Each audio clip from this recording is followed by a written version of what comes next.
Para mí este clima es un clima como muy benévolo, o sea, es un clima frío porque estamos, digamos, como a 2500, yo te decía 2550, es un clima frío, es un clima que de alguna forma es húmedo porque también tenemos mucho bosque alrededor, pero es un clima que no fluctúa mucho la temperatura, es un clima que siempre estamos, no sé, yo creo que entre 10 y 25 grados,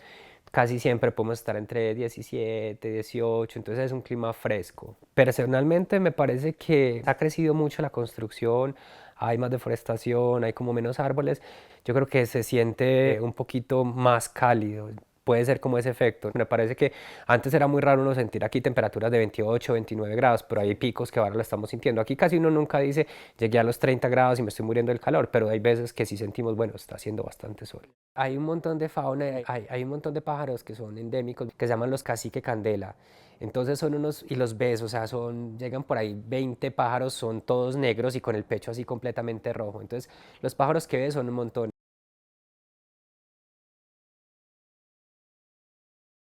A mí lo que me interesa es, por ejemplo, cosas que sean durables, que tengan poquito mantenimiento, que de alguna forma me sirvan para hacer las cosas, por ejemplo, el tema de mi trabajo, que yo tenga comodidad para trabajar. Entonces, obviamente, toda esa parte de esas actividades, pues requieren confort. Entonces, pues que yo no trabaje con frío, que tenga buena luz, que de alguna forma si está haciendo calor, que pueda abrir una ventana y que esté fresco. Yo creo que el proceso fue muy chévere porque pues hasta cierto punto fue como co-creación en el sentido de que uno dije yo tengo ciertas necesidades y entonces vienen ideas y después dice no, pero esa idea de pronto no es y vamos ajustando. O sea, por ejemplo, la casa inicialmente no iba a estar en el punto que estaba, iba a estar mucho más abajo en un plano, no iba a estar elevada. Pero cuando empezamos a mirar, bueno, si yo voy a ingresar a la casa y vengo con el mercado, ¿cómo voy a bajar todas las cosas si de pronto está lloviendo? Entonces dijimos, bueno, pongámoslo en este punto y empezamos a ver como un montón de bondades. Entonces a mí ese tema de poder tener como necesidades y como pensar en los casos de uso, irlo solucionando con Vivi, pues ha sido súper chévere. Siempre hemos pensado como tratar de intervenir lo mínimo y también queríamos como que no fuera como el protagonista, como que fuera un poquito más la naturaleza y como si de alguna forma la casa, la oficina en conjunto con la naturaleza. Y también no queríamos tocar nunca los árboles nativos, entonces nosotros siempre jugábamos como cuál es el espacio que tenemos donde no hayan árboles nativos, donde como interfiramos lo mínimo.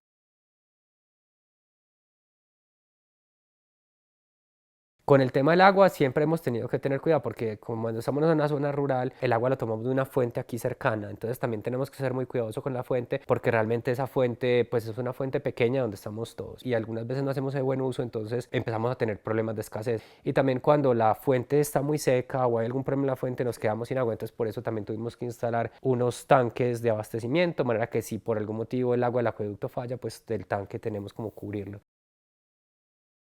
Nosotros siempre hemos como pensado mucho en cómo lograr ser más eficientes, de alguna forma cómo aprovechar los recursos que tenemos del punto de vista solar y por eso pues fue que nosotros instalamos unos paneles solares. Con esa parte, digamos, de la operación de energía estamos muy contentos, o sea, porque la parte de los paneles solares, que podemos exportar la energía, que de alguna forma incluso estamos exportando más de lo que consumimos y nos ayuda casi que eso a cubrir otros servicios, pues es algo que no esperábamos antes y que de alguna forma nos hemos visto como beneficiados. Nosotros empezamos con esa idea de poner los paneles, nos dimos cuenta que uno de los vecinos nuestro tiene una empresa, entonces empezamos a hacer como una sinergia con ellos y a partir de eso lo hicimos nosotros y otra parte, la gente del conjunto también lo hizo, entonces de alguna forma hemos visto que hay varios que se están uniendo.